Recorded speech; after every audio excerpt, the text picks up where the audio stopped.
جنت اور دوزخ کے بارے میں اہم انتباہ۔ حضرت ابو ہریرہ رضی اللہ تعالی عنہ سے روایت ہے کہ نبی کریم صلی اللہ علیہ وآلہ وسلم نے بیان فرمایا،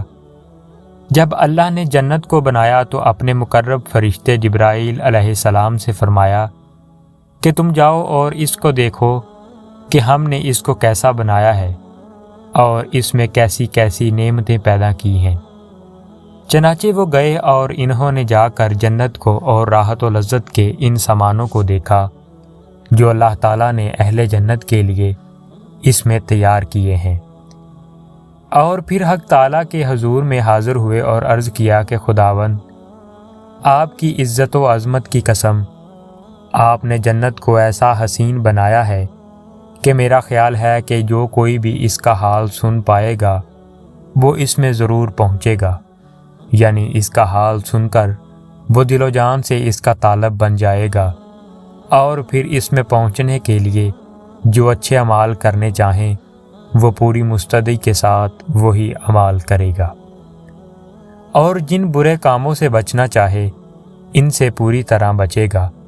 اور اس طرح اس میں پہنچ ہی جائے گا۔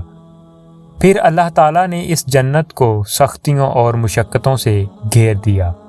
یعنی جنت کے گرد شرعی احکام کی پابندی کی باڑ لگا دی، جو طبیعت اور نفس کے لیے بہت سخت اور مشکل معلوم ہوتی ہے۔ معزز سامعین، اور پھر جبرائیل علیہ السلام سے فرمایا کہ اب پھر جاؤ اور پھر اس جنت کو دیکھو۔ رسول اللہ صلی اللہ علیہ وآلہ وسلم فرماتے ہیں کہ وہ پھر گئے اور جا کر پھر جنت کو دیکھا، اور اس مرتبہ آ کر فرمایا کہ خداوند، قسم آپ کی عزت و عظمت کی، اب تو مجھے یہ ڈر ہے کہ اس میں کوئی بھی نہ جا سکے گا، یعنی جنت میں جانے کے لیے جو شرعی احکام کی پابندی لگائی گئی ہے وہ نفس اور نفسانی خواہشات رکھنے والے انسان کے لیے اتنی مشکل اور دشوار ہے کہ اس کو کوئی بھی پورا نہیں کر سکے گا۔ اس لیے مجھے ڈر ہے کہ اب اس جنت کو شاید اب کوئی بھی حاصل نہ کر سکے گا۔ نبی کریم صلی اللہ علیہ وآلہ وسلم فرماتے ہیں کہ پھر اللہ تعالیٰ نے جب دوزخ کو بنایا تو پھر جبرائیل علیہ السلام سے فرمایا کہ جاؤ اور ہماری بنائی ہوئی دوزخ کو اور اس میں انواع و اقسام کے عذاب کے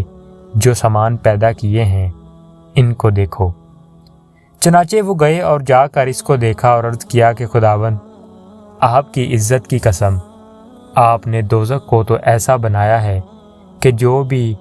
اس کا حال سن لے گا وہ کبھی بھی اس میں نہ جائے گا، یعنی ایسے کاموں کے پاس نہیں جائے گا جو انسان کو دوزخ میں پہنچانے والے ہیں۔ اس کے بعد اللہ تعالیٰ نے دوزخ کو شہوات اور نفسانی لذتوں سے گھیر دیا، یعنی کہ نفسانی خواہشات والے وہ اعمال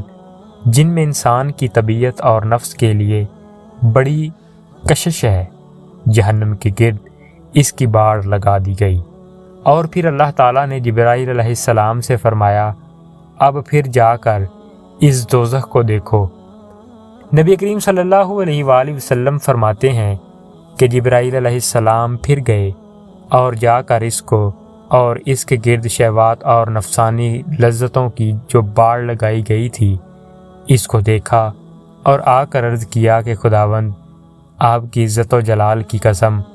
اب تو مجھے یہ ڈر ہے کہ سب انسان اسی میں نہ پہنچ جائیں، یعنی کہ جن شہوات اور لذتوں سے آپ نے جہنم کو گھیر دیا ہے ان میں نفس رکھنے والے انسانوں کے لیے اتنی زبردست کشش ہے کہ ان سے رکنا بہت مشکل ہے، اور اس لیے خطرہ ہے کہ بیچاری ساری اولاد آدم نفسانی لذتوں اور شہوتوں کی کشش سے مغلوب ہو کر دوزخ ہی میں نہ پہنچ جائے۔ اللہ پاک آپ کو اور ہمیں نیک اعمال کرنے کی توفیق عطا فرمائے۔ وما علینا الا البلاغ المبین۔ شکریہ۔